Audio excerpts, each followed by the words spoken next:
सभी बच्चों को नमस्कार। मेरा नाम जगदीश सोलंकी और आप देख रहे हैं physics bye Jagdish Solanki YouTube channel. इस चैनल में आप सभी का स्वागत है। बच्चों, आज हम जो है 10th क्लास धातु और अधातु माध्यमिक शिक्षा मंडल मध्य प्रदेश भोपाल के द्वारा जो क्वेश्चन बुकलेट पोर्टल पर डाली गई है, उस क्वेश्चन बुकलेट का पार्ट नंबर 3 अध्याय नंबर 3 है धातु और अधातु। इससे संबंधित पहले हमने सारे ऑब्जेक्टिव्स के क्वेश्चन डाल दिए गए हैं चैनल पर। अब हम जो है ज्ञानपरक क्वेश्चंस लेके आए हैं। इस ज्ञानपरक में जितने भी क्वेश्चन बुकलेट में पूछे गए उन सारे क्वेश्चनों को हम एक एक करके सॉल्व करेंगे। उसके बाद में हम समझपरक क्वेश्चन भी इसके साथ सॉल्व करेंगे। तो आज हम ज्ञानपरक क्वेश्चन लेके आए। इसके पहले हमने ऑब्जेक्टिव को सारे सॉल्व किए थे। ज्ञानपरक होने के बाद समझपरक क्वेश्चन भी हम सॉल्व करेंगे। इस बार जो माध्यमिक शिक्षा मंडल ने जो निर्णय लिया है उसमें कि जो क्वेश्चन पूछे जाएंगे वो सारे क्वेश्चन बुकलेट में से ही पूछे जाएंगे। इसलिए बच्चे ध्यान दें कि इस बार जो क्वेश्चन बुकलेट है उस क्वेश्चन बुकलेट का पूरा सॉल्यूशन में ऑब्जेक्टिव से लेकर लगाकर ज्ञानपरक और समझपरक सभी प्रकार के क्वेश्चनों को हम सॉल्व करेंगे। तो आप इस वीडियो को अंत तक देखें और आने वाले वीडियो को भी अच्छी तरह से देखें ताकि हमारे 10th में अच्छे मार्क्स साइंस में प्राप्त हो सकते हैं। तो पहला क्वेश्चन हमारे पास में है धातु और अधातु पाठ से संबंधित। ये ज्ञानपरक वाला क्वेश्चन है। सोडियम, ऑक्सीजन एवं मैग्नीशियम के लिए इलेक्ट्रॉनिक बिंदु संरचना लिखिए।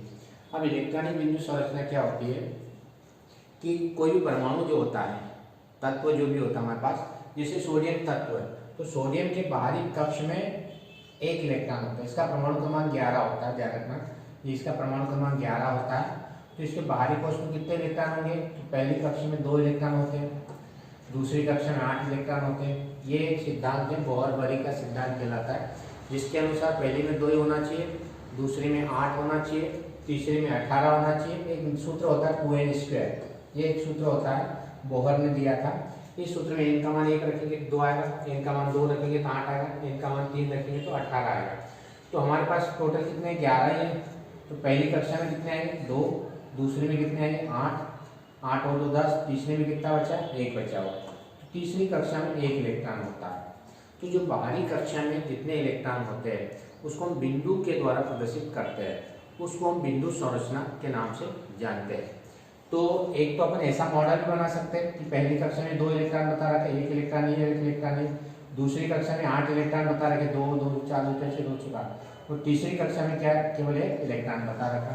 तो इस तरह से ये सोडियम की परमाणु संरचना होती है और इसको हम इस प्रकार से भी हम प्रदर्शित करते हैं। जो बाहरी कक्ष में 1 इलेक्ट्रॉन होता है उसको हम एक बिंदु के द्वारा प्रदर्शित करते हैं, तो ये इसकी बिंदु संरचना कहलाती है।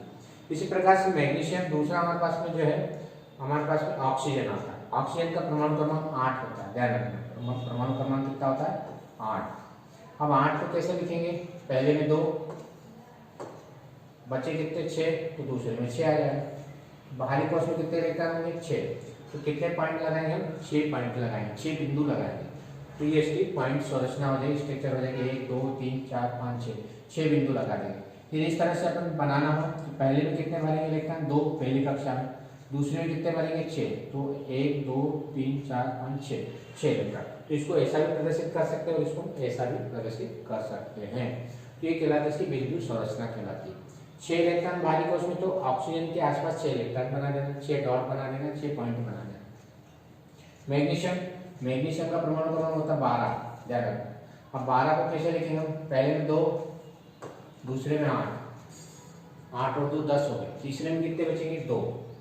तो बाहरी कोश में कितने इलेक्ट्रॉन होंगे? 2। तो पॉइंट कितने लगाना? मैग्नीशियम के ऊपर 2 पॉइंट ही लगाना। तो इस प्रकार से कोई से भी तत्व की यदि अपने को परमाणु संरचना पूछी जाए या इलेक्ट्रॉनिक संरचना पूछी जाए तो हम उसको आसानी से बता सकते हैं। बस अब देख कि अपने को उसका परमाणु क्रमांक मालूम होना चाहिए। सोडियम का 11, ऑक्सीजन का 8, मैग्नीशियम का 12, एल्यूमिनियम का पूछे तो 13, उसमें 3 पॉइंट बाहर आ जाए, ध्यान रखना। और इसी प्रकार से अन्य तत्वों की भी हम परमाणु संरचना निकाल सकते हैं। दूसरा क्वेश्चन हमारे पास में रासायनिक गुण के आधार पर धातुओं और अधातु में विभेद कीजिए। अंतर बताना, अपने डिफरेंस बताना दोनों के बीच में। धातु और अधातु के रासायनिक गुण के आधार पर अंतर बताना। तो जो धातुएं होती है वो ऑक्साइड क्षारीय होते हैं। इनके जितने भी ऑक्साइड होते हैं वो क्या होते हैं? क्षारीय ऑक्साइड होते हैं। धातु के जो ऑक्साइड होते हैं वो क्षारीय होते हैं, ध्यान रखना। और इसके जो ऑक्साइड होते हैं धातु के, उसके ऑक्साइड कैसे होते हैं? अम्लीय होते हैं। तो पहला पॉइंट यही है हमारे पास कि धातु के जो ऑक्साइड होते हैं वो क्षारीय होते हैं और अधातु के ऑक्साइड जो होते हैं वो अम्लीय होते हैं। अब क्षारीय होने के कारण से ये धातु क्या करती है? लाल लिटमस को नीला कर देती है। ये क्षार का गुण होता है। क्षार क्या करता है? लाल लिटमस को नीला कर देता है। ये क्षारीय ऑक्साइड का गुण होता है। अधातु क्या करते हैं? नीले लिटमस को लाल कर देती है। नीले लिटमस को क्या कर देती है? लाल कर देती है, ध्यान रखना। दूसरा हमारे पास में ये है कि धातु इलेक्ट्रॉन त्याग का धन आयन बनाती है। जब भी धातु जो होती है वो इलेक्ट्रॉन त्याग का क्या बनाएगी? धन आयन बनाएगी, ध्यान रखना। धातु जो भी होती है वो इलेक्ट्रॉन त्याग का धन आयन बनाएगी और ये क्या करेगी? अधातु इलेक्ट्रॉन त्याग का ऋण आयन बनाती है, ध्यान रखना। तो पहला अंतर क्या लिखा कि धातु के ऑक्साइड क्षारीय होते हैं और उसके अधातु के अम्लीय होते हैं। ये क्या करेंगे? इलेक्ट्रॉन त्याग का धन आयन बनाती है। धातु जितनी होगी पॉजिटिव आयन बनेंगे और ये क्या करेंगे? निगेटिव आयन बनाते हैं। तीसरा हमने लिखा कि अपचायक होती है, अपचायक, और ये होती है ऑक्सीकारक, रिडक्शन एंड ऑक्सीडेशन। तो रिडक्शन करती है, रिडक्टिव प्रॉपर्टी होती है और इसकी ऑक्सीडेशन की प्रॉपर्टी होती है। चौथा हमने लिखा कि धातु क्लोरीन के साथ विद्युत संयोजी आबंध बनाती है। मतलब ये धातु जितनी होती है क्लोराइड के साथ क्रिया करके कोवेलेंट बॉन्ड बनाती है और ये क्या करती है? ये कोवेलेंट बनाती है और ये इलेक्ट्रो कोवेलेंट बॉन्ड बनाती है, विद्युत संयोजी आबंध बनाती है। फिर हमने लिखा धातु हाइड्रोजन के साथ क्रिया करती है। जितनी भी धातु होती है अम्लों के साथ क्रिया करती है तो हाइड्रोजन गैस निकालती है और अधातुएं हाइड्रोजन गैस नहीं निकालती, ध्यान रखना। मतलब धातुएं के साथ यदि हाइड्रोजन की क्रिया होती है तो धातुओं के साथ अम्ल की क्रिया होती है तो हाइड्रोजन गैस बनती है और अधातु के साथ यदि अम्ल की क्रिया होती है तो कोई गैस नहीं बनती है। फिर हमने लिखा ये जलीय विलयन में धनात्मक आयन बनाती है, जैसे अपन ऊपर लिखा, और ये जलीय विलयन में ऋण आयन बनाती है। तो इस तरह से दोनों में अंतर डिफरेंस हो जाएगा। पहला डिफरेंस क्या है? जिसके क्षारीय ऑक्साइड होते हैं इसके अम्लीय ऑक्साइड होते हैं।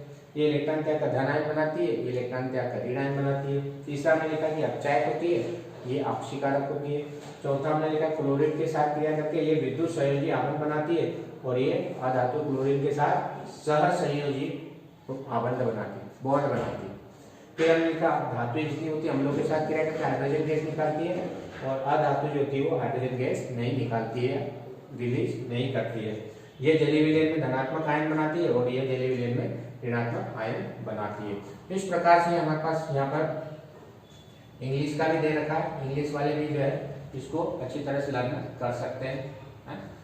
इंग्लिश वाले भी जो है सेम है कि धातु के साथ हाइड्रोजन गैस निकालेंगे, ध्यान रखें, और ये धातु जितनी होती है इलेक्ट्रॉन त्याग कर प्लस आयन बनाएगी, ध्यान रखें। ये ऑक्सीकारक होती है, ऑक्सीडेशन, ये रिडक्शन प्रॉपर्टी होती है, इसकी ऑक्सीडेशन की प्रॉपर्टी होती है।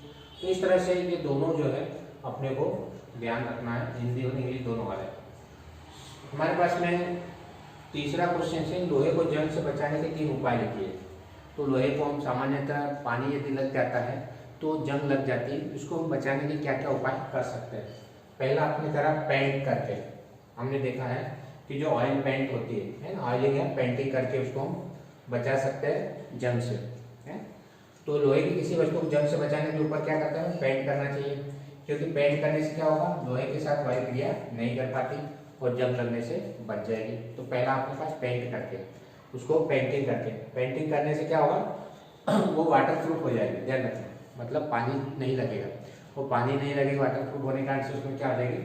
जो मॉइस्चर होगा या ऑक्सीजन प्रेजेंट नहीं होने के कारण से उस पर डायरेक्ट कॉन्टेक्ट में आयरन नहीं आ पाएगा और डायरेक्ट आयरन नहीं होने के कारण से उसमें रस्टिंग जो होगी, जंग जो होगी वो प्रिवेंट हो जाएगी, रुक जाएगी।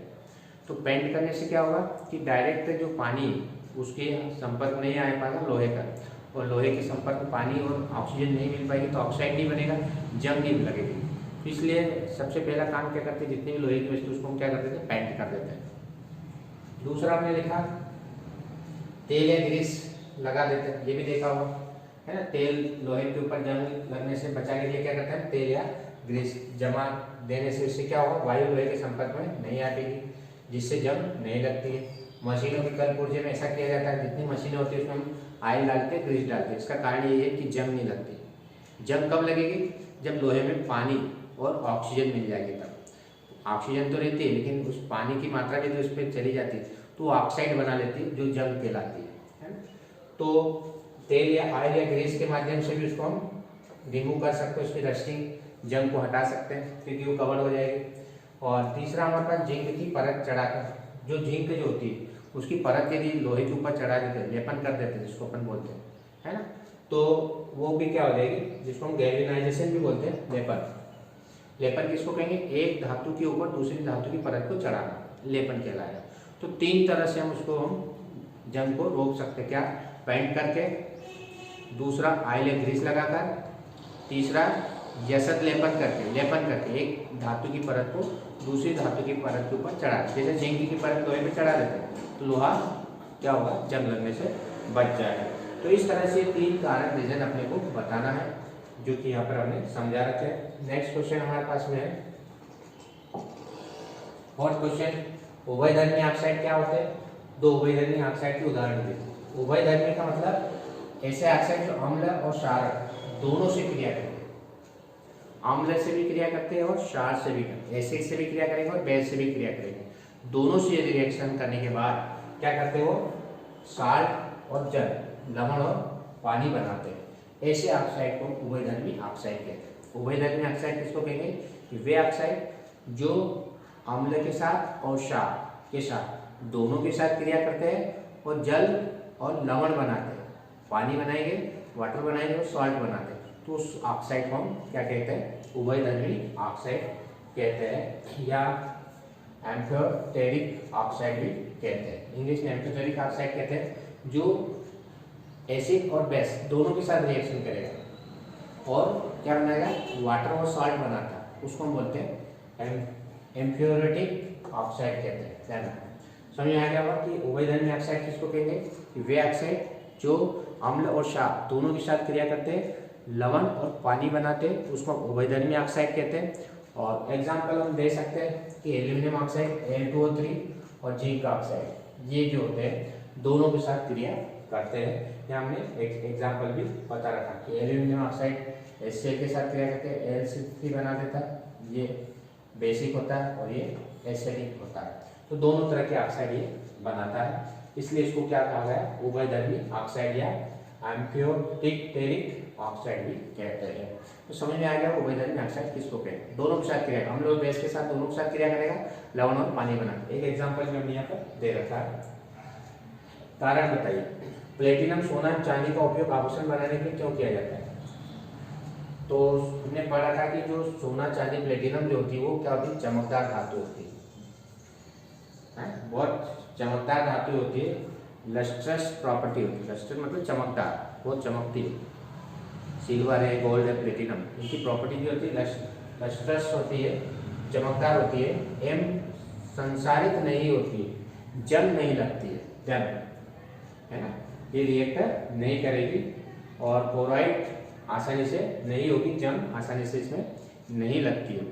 तो सबसे पहले क्या प्रॉपर्टी होती है, क्यों इसका उपयोग करते हैं, क्योंकि पहली बात तो चमकीली होती है और चमकीली चीज़ें लोगों को अच्छी पसंद आती है, इसलिए इसका उपयोग करते हैं। दूसरी बात, ये संसारित नहीं होती, मतलब इसमें जंग नहीं लगती, यानी रिएक्ट नहीं करती, ये आसानी से किसी के साथ क्रिया नहीं करती है, इसलिए क्या करते हैं, आसानी से भाग आभूषण बनाने में इसका उपयोग किया जाता है। समझ में आएगा होगा कि सोना चांदी प्लेटिनम का उपयोग हम आभूषण बनाने में क्यों करते हैं, पहली बात चमकदार होती है और दूसरी बात इसमें जंग नहीं लगती, संसारित नहीं होती है, इसलिए इसका उपयोग हम आभूषण बनाने में, ज्वेलरी में इसका उपयोग हम करते हैं।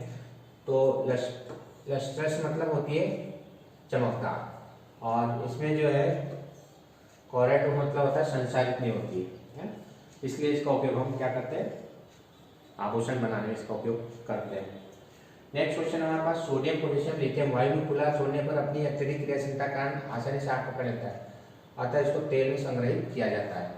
ठीक कारण बता पूछा जाता है, सोडियम पोटेशियम को तेल में क्यों रखा जाता है। सोडियम पोटेशियम एक बहुत क्रियाशील धातु होती है, ये वायु के साथ आसानी से क्रिया करके विस्फोट करने लगती है, जलने लगती है। और यदि इसको हम तेल में रख दें तो तेल के साथ कोई क्रिया नहीं करती है और वो सुरक्षित भी रहती है। इसलिए सोडियम, पोटेशियम और लिथियम जो धातुएं होती है उसको हम मिट्टी के तेल में रखते हैं। जो भी तेल जो होता है मिट्टी का तेल, केरोसिन जिसको हम बोलते हैं, उसमें इन धातुओं को रखा जाता है। क्यों? क्योंकि ये धातुएं उस तेल के साथ कोई क्रिया नहीं करती है। यदि उस धातु को यदि वायु में रख देंगे, खुला रख देंगे तो विस्फोट करने लगती है, जलने लगती है, आग पकड़ लेती है। इसलिए इन धातुओं को क्या करते हैं हम मिट्टी के तेल में रखते हैं। तो इसका रीजन आप लोगों को मालूम होना चाहिए। बहुत क्या होती है, रिएक्टिव होती है। गर्म जल का टैंक बनाने में तांबे का उपयोग होता है, परंतु इस्पात नहीं। इसका कारण है, देखो गर्म जल का बनाने में तांबे का उपयोग होता है। तो ये तांबा जो होता है विद्युत का अच्छा कंडक्टर होता है, ये तुम्हें पता है। और ये गर्म जल के साथ कोई रिएक्शन नहीं करता है। तांबा जो होता है विद्युत का सुचालक होता है और गर्म पानी के साथ कोई क्रिया नहीं करता है। इसके विपरीत आयरन गर्म जल के साथ अभिक्रिया करता है। जो आयरन होता है, लोहा होता है, वो पानी के साथ क्रिया करता है, आपको पता है, वो जंग लग जाती है, जिसको फेरिक ऑक्साइड बोलते हैं। रिएक्शन नीचे लिख रखिए। तो कॉपर जो होता है विद्युत का सुचालक होता है, कंडक्टर होता है, परंतु गर्म जल के साथ वो कोई क्रिया नहीं करता है, रिएक्शन नहीं करता है, उसमें कोई जमता नहीं है, कोई जंग नहीं लगती है। परंतु लोहा जो होता है वो क्या करता है, गर्म जल के या पानी के साथ क्रिया कर लेता है। जैसे ऑक्सीजन मिली, पानी मिला तो क्या बना लेगा, ऑक्साइड बना लेगा, जंग बना लेता है। जंग जिसको हम कहते हैं, जंग लग जाएगा। तो इसलिए हम क्या करते हैं, कॉपर का उपयोग करते हैं। यहाँ रिएक्शन लिख रहे हैं कि आयरन जो होता है स्टीम भाप के साथ, पानी के साथ क्रिया करके क्या बना लेगा, आयरन ऑक्साइड, जिसको हम जंग कहते हैं, और हाइड्रोजन गैस बाहर निकालता है। तो गर्म जल का टैंक बनाने में तांबे का ही उपयोग किया जाता है। क्यों? क्योंकि तांबा गर्म जल के साथ कोई क्रिया नहीं करता है, जबकि इस्पात यानी आयरन जो होता है वो क्या करता है, पानी के साथ गर्म जल के साथ क्रिया कर लेता है, रिएक्ट कर लेता है और उसमें जंग लग जाती है। इसलिए हम तांबे का उपयोग करते हैं। दो धातु के नाम बताइए जो तनु अम्ल से हाइड्रोजन को स्थापित कर देते हैं। दो धातु ऐसी जो नहीं कर सकते। देखो मेटल जो होती है सामान्यतः जो मैग्नीशियम और कैल्शियम, मैग्नीशियम, कैल्शियम और सोडियम, पोटेशियम, ये धातुएं जो होती है ये क्या करती है कि आसानी से क्या करती है, हाइड्रोजन गैस डिस्प्लेस कर देती है, हाइड्रोजन गैस को विस्थापित कर देती है। तनु अम्ल के साथ यदि क्रिया करती है तो हाइड्रोजन गैस इसमें निकलती है।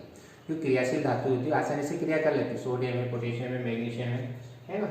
और ये धातु जो होती है वो कैल्शियम है, हाइड्रोजन को स्थापित कर देगी। लेकिन कुछ धातु ऐसी होती है जैसे मान लो कॉपर, ये कम क्रियाशील, और सिल्वर, ये कम क्रियाशील धातु होती है।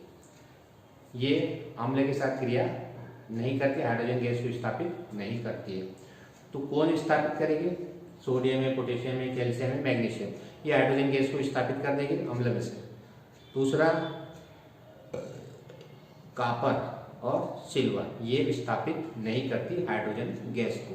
तो ये इनकी एग्जाम्पल अपने को मालूम होना चाहिए। आपने तांबे के मलिन बर्तन को नींबू या इमली के साफ करते अवश्य देखा होगा। यह खट्टे पदार्थ को बर्तन को साफ करने में क्यों प्रभावी होता है? देखो खट्टे पदार्थ में जो होता है वो एसिड पाया जाता है, अम्ल पाया जाता है, इसलिए उसकी सहायता से अपन क्या कर सकते हैं, जो पीतल और तांबे के बर्तन आसानी से साफ हो जाते हैं। नींबू है या खट्टे पदार्थ है उसको हम आसानी से इससे साफ करते हैं नींबू से। तो क्या होता है, खट्टे होने के कारण से, एसिड प्रॉपर्टी होने के कारण से, अम्ल के गुण होने के कारण से वो उसको आसानी से साफ कर देता है। तो क्या नींबू और इमली जैसे पदार्थ अम्ल होते हैं, एसिड होते हैं, या अम्ल तांबे के अशुद्ध पदार्थ को साफ करने में प्रभावी होते हैं, जिससे तांबे के बर्तन की चमक बनी रहती है ना, शाइनिंग उसकी बनी रहती है। तो ये जो हमारे पास में तांबे के बर्तन को साफ करने में आपने देखा होगा कि जब दही या खट्टे पदार्थ को तांबे के बर्तन या पीतल के बर्तन रखते हैं तो ग्रीन हरे कलर की परत बन जाती है, एसिड के कारण से खराब हो जाती है, मलिन हो जाती है, देखा होगा, और जो होता है भोजन को खराब कर देती है। तो ऐसी मलिन परत को दूर करने के लिए है ना, क्या करते हैं हम, एसिड का उपयोग करते हो, क्योंकि सारी प्रकृति होती है उसको हटाने के लिए एसिड का उपयोग करना पड़ेगा। तो उसको दूर करने के लिए, मलिन परत को दूर करने के लिए हम क्या करते हैं, नींबू या खट्टे पदार्थ का उपयोग करके उस परत को दूर कर सकते हैं, हटा सकते हैं। नेक्स्ट क्वेश्चन है, मिश्र धातु क्या होती है? 3 मिश्र धातु के उदाहरण लीजिए। देखो जैसे कि नाम से स्पष्ट है, 2 या 2 से अधिक धातुओं के समांगी मिश्रण को मिश्र धातु कहते हैं। जब दो या दो से अधिक धातु आपस में मिलाई जाती है एक निश्चित अनुपात में, तो उनका जो मिक्सचर बनता है उसको हम मिश्र धातु कहते हैं। मिश्र धातु किसको कहेंगे कि जब दो या दो से अधिक धातुएं एक निश्चित अनुपात में मिलाई जाती है तो एक मिश्रण बनता है, होमोजीनियस मिक्सचर बनता है। उस मिश्रण को हम मिश्र धातु कहते हैं। और उसके जो गुण होते हैं वो धातु के गुण से भिन्न होते हैं, ध्यान रखना। अब मिश्र धातु बहुत सारी होती है, जैसे मैं उदाहरण दे रखे पीतल, ब्रास, कापर होता है और जिंक होता है।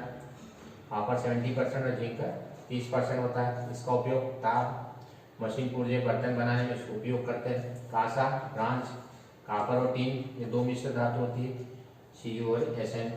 और इसका उपयोग बर्तन बनाने में, सिक्के बनाने में, घंटी, कांसे की घंटी होती है, मूर्तियाँ बनाने में इसका उपयोग करते हैं। सोल्डर, टीन और लेड का मिक्स धातु होती है, टाका लगाने में इसका उपयोग करते हैं, सोल्डर करते हैं हम। गन मेटल, कॉपर होता है, टीन होता है, जिंक होता है। और इसका उपयोग हथियार बनाने में, बंदूक बनाने में इनका उपयोग हम करते हैं। बेरिंग बनाने में इसका उपयोग करते हैं। और डच मेटल, कापर और जिंक कृत्रिम आभूषण बनाने में इसका उपयोग करते हैं। मेटल, आजकल मेटल के बहुत सारे आभूषण आने लगे हैं जो कि सोने जैसे ही दिखाई देते हैं। इसमें कापर और जिंक दोनों का मिक्सचर होता है। तो ये इसके एग्जाम्पल्स हैं कि कौन कौन सी मिश्र धातु होती है और किसमें कितना परसेंटेज होता है। एग्जाम्पल लिख सकते हैं, पीतल है, कांसा है, सोल्डर है, गन मेटल है, डच मेटल है, ये मिश्र धातु होती है। और कितना परसेंटेज होता है, कौन कौन से धातुएं होती है उसमें, इधर साइड से हमने लिख रखा है। तो इस तरह से मिश्र धातु मतलब जब दो या दो से अधिक धातुएं एक निश्चित अनुपात में एक समांगी मिश्रण बनता है, होमोजीनियस मिक्सचर बनाया जाता है एक जैसा, तो उसको हम बोलते हैं मिश्र धातु।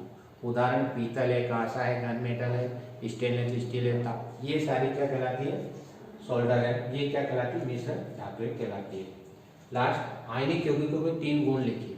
आयनिक यौगिक जो होते हैं, ये आयनिक यौगिक जो होते हैं उसके कौन कौन से गुण होते हैं। सबसे पहला गुण होता है हाई मेल्टिंग पॉइंट, मतलब उच्च गलनांक होता है इसका। हाई मेल्टिंग पॉइंट होता है मतलब ये आसानी से गलते नहीं, इसको गलाने के लिए बहुत टेम्परेचर की जरूरत पड़ती है। इसको बोलते हैं उच्च गलनांक। गलनांक मतलब जिस ताप पर वस्तु गलने लगती है, पिघलने लगती है, उसको बोलते हैं गलनांक। तो पहला पॉइंट क्या है, जितने भी आयनिक यौगिक होते हैं उनके गलनांक उच्च होते हैं, इसलिए इसको ऊर्जा ज़्यादा आवश्यकता होती है, ज़्यादा ऊर्जा की आवश्यकता होती है। दूसरा हार्ड और ब्राइटल, कठोर और चमकीले होते हैं। कि जितने भी आयनिक यौगिक होते हैं सब कठोर होते हैं और चमकीले होते हैं, ध्यान रखना। पहला उच्च गलनांक होता है, दूसरा कठोर और चमकीले होते हैं, तीसरा हमने देखा कि जब पानी में ये डिजोल्व किया जाता है, डिसोसिएटिव होता है, तो आयनों में विभक्त हो जाते हैं। जैसे मान लो इस कंपाउंड को, आयनिक यौगिक को हम पानी में डालते तो उसमें क्या होता है, डिजोल्व हो जाता है, घुल जाता है, उसके आयन अलग अलग बनते हैं, है। तो जब पानी में घोला जाता है तो आयनों में विभक्त हो जाते हैं। जैसे सोडियम क्लोराइड या कोई सा पदार्थ होता है वो अपने आयनों में विभक्त हो जाते हैं, आयनिक यौगिक। चौथा हमने लिखा कि ये विद्युत का क्या करते हैं, चालन करते हैं। जितने भी आयनिक यौगिक होते हैं उसमें विद्युत का प्रवाह होगा, क्योंकि आयन होते हैं, प्लस माइनस आयन के कारण से धारा प्रवाहित होने लगती है। जैसे सोडियम क्लोराइड आयनिक यौगिक NaCl, तो जब इसको पानी में डालेंगे तो सोडियम आयन बन जाएगा तो क्लोराइड आयन बनता है। तो ये इस तरह से आयनिक यौगिक होते हैं। पहला इनका गलनांक उच्च होता है। दूसरा हमने लिखा है कि ये जो होता है बहुत हार्ड होते हैं, कठोर होते हैं, और ब्राइटनेस होती है, चमकीलापन होता है, कठोर और चमकीले होते हैं। उच्च गलनांक होते हैं, कठोर और चमकीले होते हैं। तीसरा हमने लिखा पानी में डालने पर अपने आयनों में विभक्त हो जाएंगे, अलग अलग आयन बना लेंगे। और चौथा लिखा कि विद्युत का चालन करते हैं, इलेक्ट्रिसिटी के कंडक्टर होते हैं। तो इस तरह से ये हमारे पास जो 10th चैप्टर नंबर 3 था उसके जो क्वेश्चन थे ये आज हमने किए। इसके बाद अगला चैप्टर इसी के जो ज्ञान पर क्वेश्चन को भी हम सॉल्व करेंगे। यदि वीडियो आपको अच्छा लगता है तो आप इस चैनल को सब्सक्राइब करें, अपने दोस्तों के साथ वीडियो को शेयर करें और बेल आइकन के बटन को प्रेस करें ताकि आने वाली वीडियो की नोटिफिकेशन आप तक पहुँच जाए। धन्यवाद। जय हिंद, जय भारत, वंदे मातरम।